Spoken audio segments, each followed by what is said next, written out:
Hello, welcome back to my channel. I'm Claire Venus. I am an engagement consultant and I'm chatting here on YouTube about my journey with Substack. I've been using Substack for 14 months now and I've had such a wonderful time.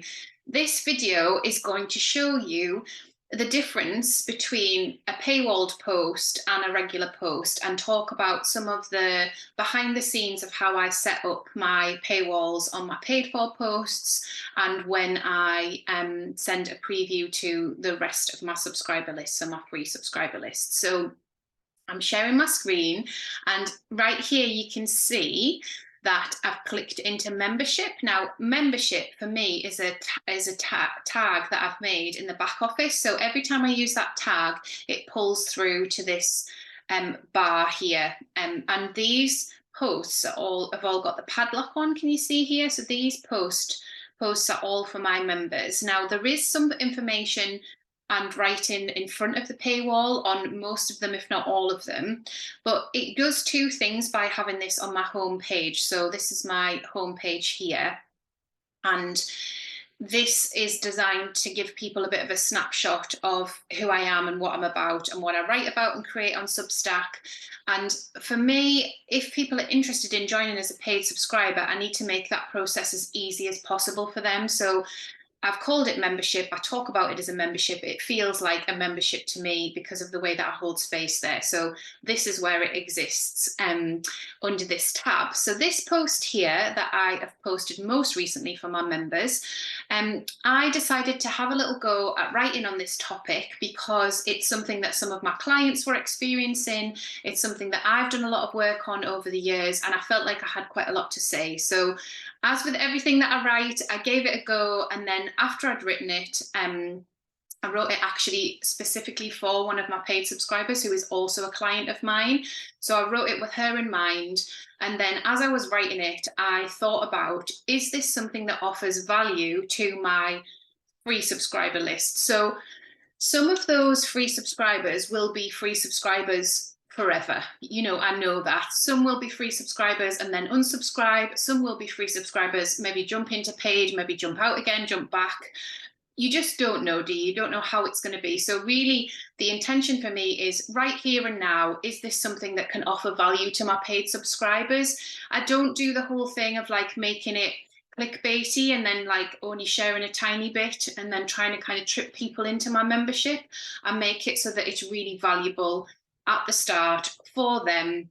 Then the paywall kicks in and they can decide whether they want more value or if that's enough for them today. So that's how it is for me. So this one, if you click into your own paid for post, it's not going to show me where the paywall is, but I know where it is. So I'm going to show you here. So I have, obviously, this is how I see it. And if a subscriber is subscribed as a paid subscriber, this is how they'd see it as well. So it would tell them they're already subscribed. And I say, okay, it's just us members now. The reason I do that is because it's not immediately obvious when a paywall starts and finishes. And I want to make sure that my members understand what is just for them, that the comments are locked just for them so they can chat privately and they can get to know each other if they want and if that's their intention, but they absolutely don't have to. So that's there. If we go into it as a post, just bear with me a second because it is in my writer dashboard in posts. There we go. It'll just be a second in drafts. So I've made it a copy here so that I can show you how the paywall side of it works. So this is a copy of the same post that I've already published. So if I scroll down into the post to the place where I added the paywall, you can see there's quite a lot behind in front of the paywall. I've also added another line there. So it reminds me again, okay, like this is everything everyone's going to receive if they open it, because some people don't open previewable posts, like it annoys them that it's not for them. So I'm trying to get people to understand that it is still for them. Like that's my intention with this. So there's a line in there and then it's paid content below this line. So I'll just show you how to pop that in. It's just in more and then paywall. So you just pop that in and that means that nobody can see anything under that line. The only thing to say about that is if you offer a 7-day free trial, which Substack encourages us to do, people can easily opt in for that and then read it and then opt out again. And I know lots of people do choose to do that to try and get to know someone's content.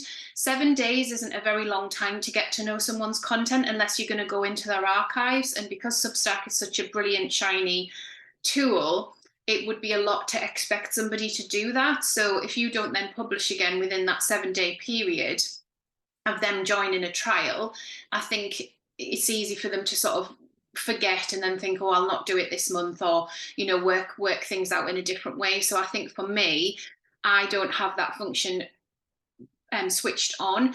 Partly why I don't have that function switched on as well is because I share quite vulnerable things behind the paywall, and it would be like somebody coming into my kitchen and hearing a conversation I was having with a friend and just standing there. Like, that's just all kinds of awkward for me. So I just haven't set it up in that way. You could totally set it up in that way. You don't have to share vulnerable stuff, personal stuff. You don't have to do that at all. That's just what I want to do as a heart-centered creative. And I really am so passionate about sharing behind the scenes. Like, it's one of my big passions to actually say, this is how it works. Like, this is what's difficult. This is what's tricky. This is how I've navigated things. So, bit of a tangent, but I think important to say we can all be different behind the paywall. So the next thing I was going to show you was the preview mode. Now, we're not going to talk through the mobile mode in this video because I like to keep them quite short, but I will show you the desktop for free subscribers. So if they're reading on the Substack website, and I am going to call it a website because they do, if you're reading on the Substack website and you're a free subscriber, you'll get all the way down here, and then you will see here, here's the line. This post is for paid subscribers. Now, that's not strictly true. The post is for free and paid subscribers would be better language, but we just have to go with what Substack says, which is fine. If you are a paid subscriber, I'll show you the difference. And it's just like I showed you on the homepage. There's really no difference to that. So again, it's just there, it's subscribed. So they don't know when they've tripped over the paywall into your bit that you wanted to share with them behind the paywall, unless you tell them. You have to tell them if you want to. You don't have to, but I do. I like to kind of share that.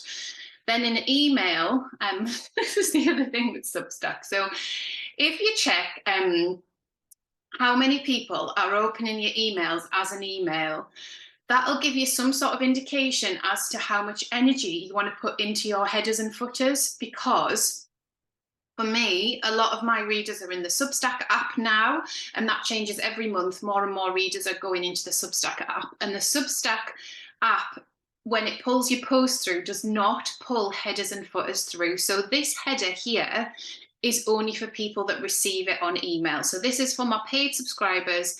In the back office, you can edit what you say to your paid subscribers in a header and in a footer. So this header here, my daughter with our pet chickens there, is for paid. And then if I jump into free, it's different because I'm obviously speaking to them as a different audience. So I give them a little indication about membership options, but only when I paywall post. So I'm not hammering the membership thing all the time. It's just like, if you want to, here it is. And I've shared a more intimate photo there of my daughter walking up some steps. Just a little bit of creative identity there about kind of walking up a little golden staircase. So it invites them to upgrade to paid if they want to. If we scroll down to the footer, so Substack do this. They give you 3 lines to write that explain what your paid for offer is, and then they pull that through when they send out a preview post to your whole list. So there it is. That's my 3 lines. You can have a look at that over on the website if you want to. If it was for paid subscribers, again, I've edited this information and I've just put on a little thank you at the bottom. So I've just put thanks for supporting my journey, blah, blah, blah on there.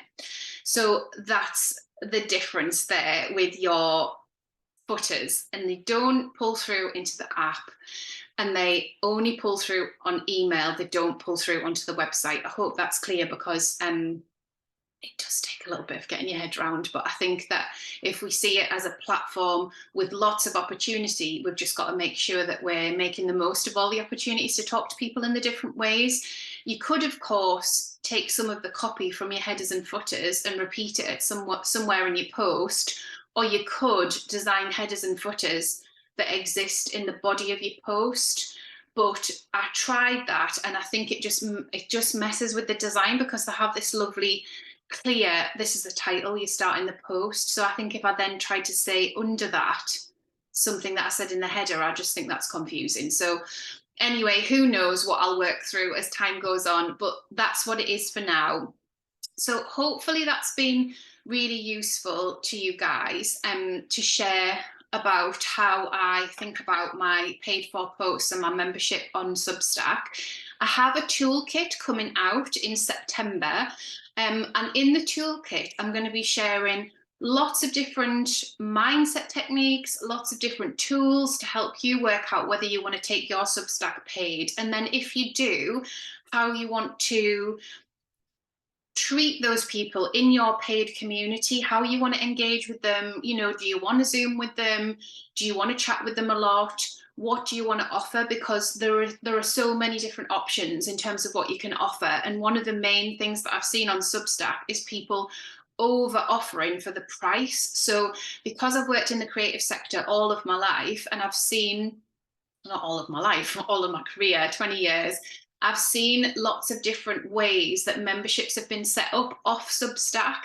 I'm much more connected to that than I am paying for paywalled content. So I've never worked in media, I've never been a journalist. I don't understand how those media machines work and what those are, other than to know that some of the titles are a little bit clickbaity, and some of the titles are designed to hook you in because you really want to read what the person's got to say. I could never write like that because it's not my industry. Like, I don't understand it. I don't understand what it's about. So I can only share wholeheartedly what's valuable, what I think is valuable for my community, my clients, my members, and then hope that that connects to more people. So there are people that will have that skill set over on Substack that you can definitely go over and find. But if you're looking to learn from someone who has experience of being a creative engagement consultant, so thinking about engaging different types of people across lots of different creative projects, festivals, events, then I'm here and I can do that with you. So I'll leave it there, but I hope that's been really useful. Please let me know in the comments below. You can watch my other videos, which are all within a playlist now. So I've got Get Creative on Substack and Stay Creative on Substack, and you can watch either of those series, and hopefully that's really useful to you. I should say I'm sorry for not having my headphones in, so I hope the sound's okay today.